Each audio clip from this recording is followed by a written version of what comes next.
to read a new book? Diego? You want to read a new book? Or you want to sleep? I guess he's going to sleep.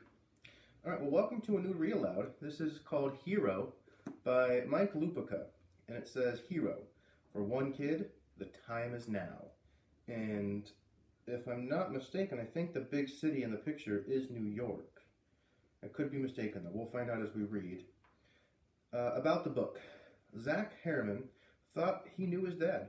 Knicks fan, former football star, special advisor to the President of the United States. And then Tom Harriman's plane crashes under mysterious circumstances, and everything that Zach thought he knew about his father exploded with it.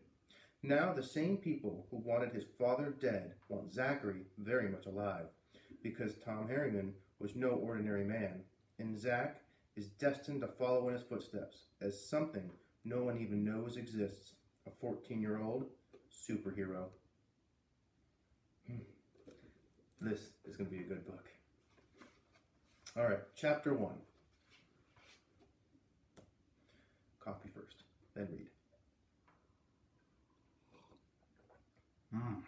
All right, you ready? I'll take the snoring as he's ready. Chapter 1. There were 4 thugs, total gangsters, in front of the house with their rifles and their night vision goggles. 4 more in back, no telling how many more inside. So figure a dozen hard guys at least protecting one of the worst guys in the world. Not one of them having a clue about how much trouble they were really in, how badly I had them outnumbered. Hired guns in any country never worried me.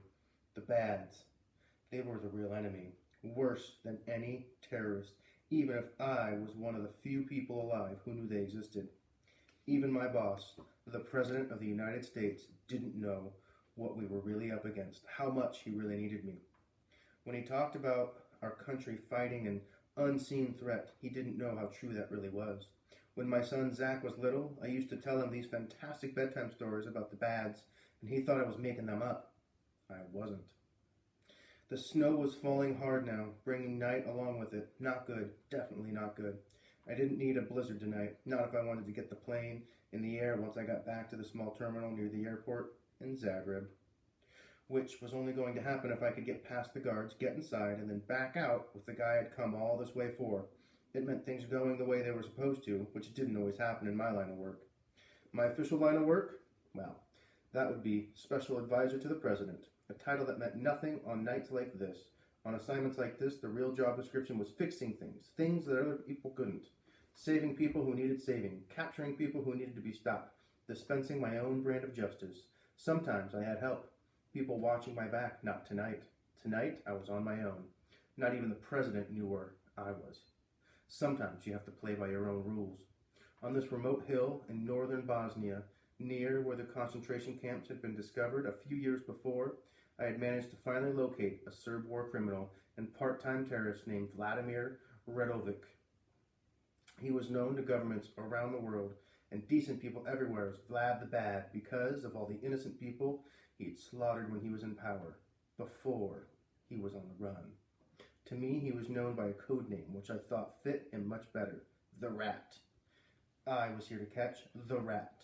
Me, Tom Harriman, about to blow past the guns and inside a cabin that had been turned into an armed fortress. Almost time now, and I didn't just feel the darkness all around me, as if the night had fallen out of the sky all at once. I could feel another darkness coming up inside me, the way it always did in moments like this, when something was about to happen, when I didn't have to keep my own bad self under control, when I could be one of the good guys, but not have to behave like one. That scares me a little. Time to go in and tell the Rat his ride was here. I should have been cold, as long as I've been waiting outside, and I knew I should be worried about what might go wrong, only I wasn't cold or worried.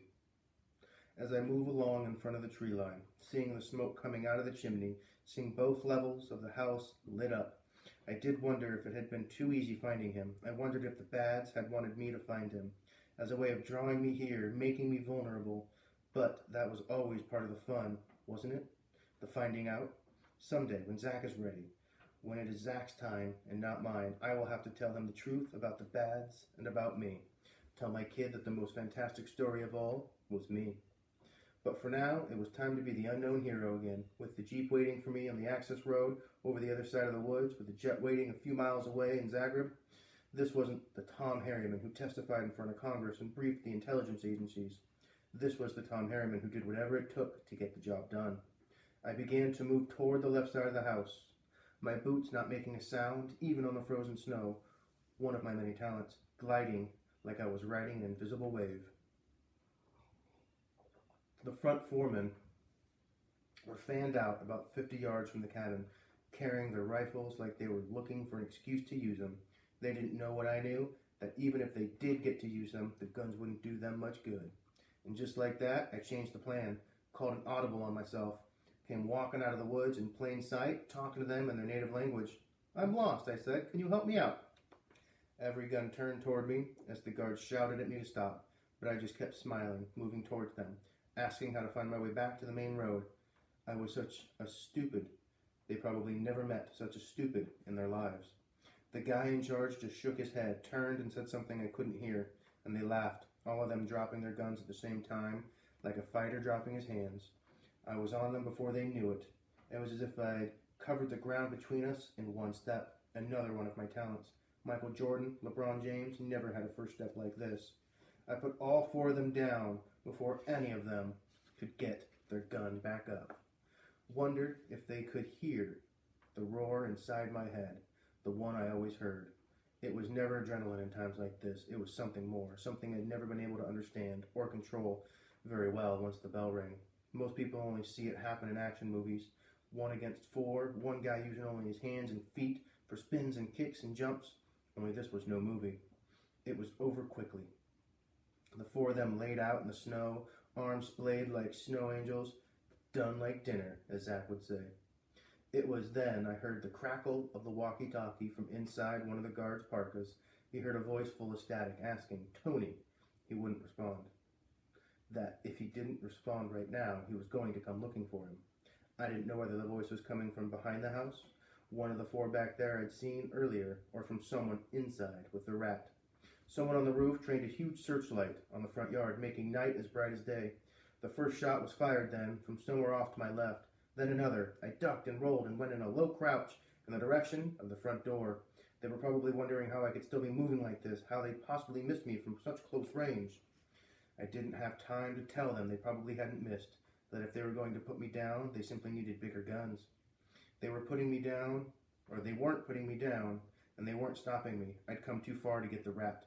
I'd take him to the people waiting for him in London, the ones who wanted to either hang him or put him away for the next 10,000 years. I made it to the porch, the gunfire still crackling all around me. First floor or second? He was on the second floor. Don't ask me how I knew, I just did. Call it a sixth sense. So instead of crashing through the door, I jumped up to the second floor landing. Don't ask about making a jump like that. You either can or you can't. I smashed the window and burst through. There he was, a fat slob, trying to make it to the door, turning to fire a shot with a gun in his right hand, but I was across the room before he could do anything, slapping the gun out of his hand and putting my hand behind his neck, finding the spot to put him out. I dragged him the rest of the way through the doorway. The two of us in the second floor hallway. Here came two more guys coming up the stairs with their guns raised, but afraid to take the shot because I had put the rat in front of me, like one of those Kevlar vests you see on the cop shows. I wondered if the vest ever smelled as bad as he did. It was the stink guys got on them when they were caught. "Boys," I said to the guys on the stairs, "I'd love to stay and chat, but we've got a plane to catch, and I don't have to tell you what security is like at the airport these days." "You're not going anywhere," the first one said. "Well, yeah, actually I am," I said, and kicked him and his friend went down the stairs. Then I was over them, flying toward the front door. I had the rat under my arm now. I played lacrosse in high school, and I heard a story once about Jim Brown, who ended up becoming the greatest running back in pro football history. Brown had been a lacrosse star himself in high school and later at Syracuse. He was so much bigger, stronger, and faster than everyone else that he'd just pin his stick and the ball to his body, run down the field, and score again and again. They had to change the rules so guys like him couldn't do that. I pinned the rat to me, like that now, backing away from the house as more guys with guns appeared from every angle, all of them afraid to shoot because they might put one in the boss. I thought about dropping him in the snow so I could go back and finish them all off, because when I got going like this, Sometimes I couldn't stop myself, but we really did have to catch a plane. So I turned and ran into the woods, not worrying about the hidden trees or branches I could see in the dark, even without those fancy night vision goggles the Rat's boys had been wearing, even when the hard snow pelted my face. When I got to the other side of the woods, I looked down to the light of the Jeep, making sure that no one was waiting for me there. It was just when you thought the hard part was over, the real danger began. Nothing. I threw the Rat in the back seat and peeled away. Hearing the sounds of cars starting up behind me, I tore off down the road towards Zagreb, taking the first turn like it was NASCAR. My ride out here, a Hawker 4000 was waiting on the runway, which was already covered in snow. I had told the kid who helped me run the little terminal for his father that I worked for his president. I didn't tell him why I was here. I just told him enough to pull him into tonight's action movie, like the two of us were playing Bond or Bourne. I overpaid the kid by a lot for fuel and maintenance and told him what I thought, or when I thought. So I overpaid the kid a lot for fuel and maintenance and told him what time I thought I'd be back and told him to have the wings de-iced. If not, the whole mission was a waste of time, doomed to fail. His eyes grew wide as plates when he counted the money. Then he nodded and promised me he'd do whatever I needed him to do. I told him that when the plane was in the air, to take the money and the Jeep he'd loaned me and keep driving until daylight, because if he didn't, the guys I'd gone after would be going after him. I saw 2 sets of headlights now. They looked to be a couple of minutes behind me, maybe less. I pulled the Jeep up to the plane, untied the Rat, dragged him out of the back seat. Him? The kid said. It was him you were after? He crossed himself twice. Yeah, I said. He killed 2 of my uncles, the kid said, in the war. Sorry for that. Another of his act expressions. The Rat started to wake up. Must be losing my touch, I thought. Usually the claw was good for a few hours. This time, I just slapped him hard, twice, and back out he went. Headlights from the first Jeep appeared at the far end of the runway as I got behind the controls and started taxiing away from them. Soon enough, the other Jeep came barreling behind. It was then, in the lights of the Hawker, that I saw a figure walking onto the runway, a man. He wasn't trying to stop me. He wasn't carrying a weapon. He wasn't doing anything except standing in the lights like all he wanted was for me to see him, hair as white as the falling snow, showing underneath the old cap he wore down low over his eyes. What are you doing here? I wondered. You're supposed to be on the other side of the world, not here. I didn't have time to find out. The plane was already bumping down the runway, shimmying on the ice and snow, and we were airborne, the Rat and me, through the first level of clouds. Gone. I tried to focus on flying the plane, getting above the weather, flying until I had to refuel, as I knew I'd have to between here and London. But in my mind, I kept seeing him on the runway, just standing there. And that was the problem. It was never what you thought, never who you thought. I wanted to feel the rush you felt after you'd won, that feeling the great guys in sports told you they never got tired of. I should have felt great, really, bringing down the Rat, delivering him to people who'd been chasing him a lot longer than I had. So why did I feel as if I was the one being chased, even up here, all alone, in the night sky? Pretty intense first chapter. Things are going pretty fast-paced, but I don't think it ends here. So we'll pick up the story tomorrow for chapter 2. I hope you're enjoying.